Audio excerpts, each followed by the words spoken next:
प्रिय छात्रों, आप सभी का हार्दिक स्वागत है। आज प्रयागराज में 24 फरवरी की टली हुई परीक्षा संपन्न हुई। मुझे उम्मीद है कि आपका प्रश्न पत्र बहुत अच्छा गया होगा। तो आइए 801 DE सेट जो प्रयागराज में आया है उसका उत्तर एक बार देख लें। कहीं भ्रम हो तो उसे दूर कर लें और सूचित भी करिएगा कि आपका प्रश्न पत्र कैसा गया।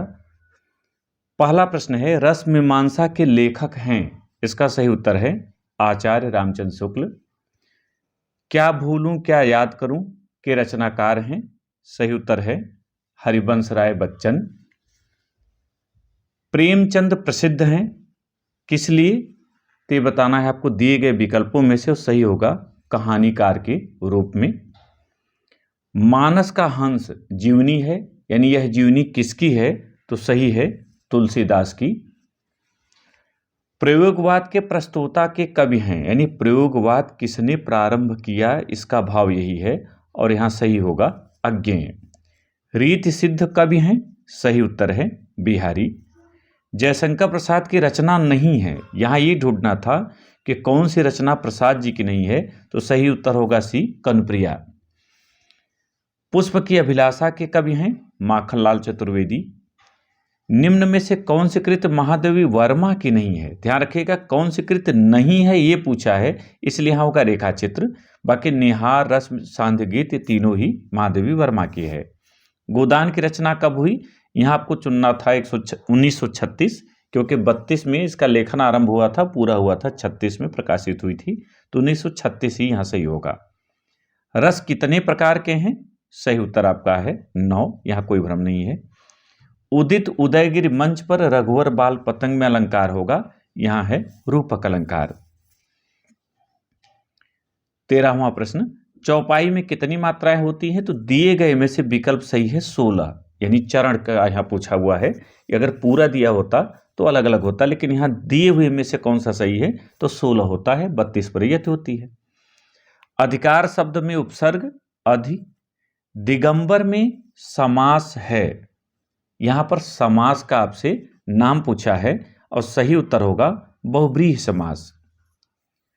हरिद्रा शब्द का तद्भव हल्दी। निम्न में से कौन सा शब्द पर्याय नहीं है, यानी 3 आपस में पर्यायवाची हैं जबकि एक नहीं है, और जो नहीं है वो होगा सफरी, ये यात्रा से संबंधित है। युष्मत शब्द का तृतीया एक वचन रूप होगा, यहां सही उत्तर है त्वया। वह लिखेगा में प्रधानता किसकी है पूछा है, तो यहां होगा कर्तृवाच्य की। आप दीर्घायु रहें किस प्रकार का वाक्य है, तो यहां होगा इच्छार्थक। यहां इच्छा व्यक्त की जा रही है कि आप दीर्घायु हों, लंबी उम्र वाले हों। तो ये तो रहे आपके बहुविकल्पी वर्णनात्मक, जल्दी से देख लें। आज विज्ञान ये भारतीय संस्कृत का है, डॉक्टर राजेंद्र प्रसाद जी इसके लेखक हैं।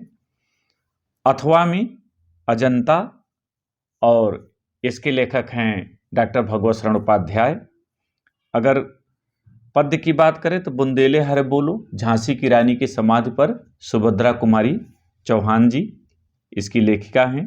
लेखिका क्या, कवित्री कहिए, क्योंकि कविता के लिए कवित्री शब्द का प्रयोग होता है। शीश जटा और बाहु वन पथ पर गोस्वामी तुलसीदास। ऐसा कर्म वीरा, यहां पर जब आएंगे तो देखेंगे कि आपका ये का है भारतीय संस्कृति का। और अथवा में वीरः वीरेण पूज्यते। चौथा प्रश्न, श्लोक मानम हित्वा जीवन सूत्रांश से है, अरेरे चातक अनुयुक्त विलास। 5वें में प्रयागराज में आपको अग्रपूजा चुनना था, और यहां अग्रपूजा खंडकाव्य के नायक शिषपाल की चारित्रिक विशेषताएं। तो नायक शिषपाल नहीं है, नायक तो श्री कृष्ण है, शिषपाल खलनायक के रूप में हो सकते हैं। तो शिषपाल का पूछा था, अगर आपने न किया होगा तो दूसरा तो बहुत सरल आपका था, अग्रपूजा खंडकाव्य के अग्रपूजा सर्ग की कथा वो संक्षेप में लिखना। 6वें की बात करें तो यहां पर बड़ा सुंदर आपसे जीवन परिचय पूछा गया है।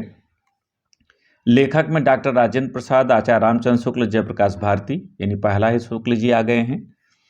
कवि परिचय की बात करें तो रसखान, माखनलाल चतुर्वेदी, राम नरेश त्रिपाठी, यहां भी कोई समस्या आपको नहीं है। एक श्लोक लिखना था। पत्र था छात्रावास की जीवन शैली और अध्ययन विषय पर अपने पिताजी को एक पत्र लिखना, या विद्यालय में पुस्तकालय की समस्याओं पर प्रधानाचार्य का ध्यान आकृष्ट करने हेतु एक प्रार्थना पत्र। यहाँ जो संस्कृत के प्रश्न है जिनका उत्तर आपको देना था, चंद्रशेखर कह कसाघातेन ताड़यत, में चंद्रशेखर को कौन मारता है, तो यहाँ सही उत्तर है दुर्मुख, दुर्मुख आपको लिखना था। खात उच्चतरम किम, तो खात से उच्चतरम पिता होता है तो पितु हो जाएगा। विश्वास केन वर्धते, तो विश्वास सदाचारेण वर्धते, यहाँ सदाचारेण लिखना था। का संस्कृति सदा गतिशीला वर्तते, तो यहाँ होगा अस्माकम संस्कृति। और निबंध थोड़ा सा अलग तरह से आया था, स्वच्छता ही सेवा है। अनुशासन का जीवन महत्व, यहाँ पर्यावरण प्रदूषण कारण और बचाव, ये आपका सीधा सीधा तैयार है। मोबाइल का दुष्प्रभाव, तो मुझे उम्मीद है कि आपका प्रश्न पत्र अच्छा हुआ होगा। कैसा रहा ये कमेंट करके जरूर सूचित करिएगा। बहुत बहुत धन्यवाद।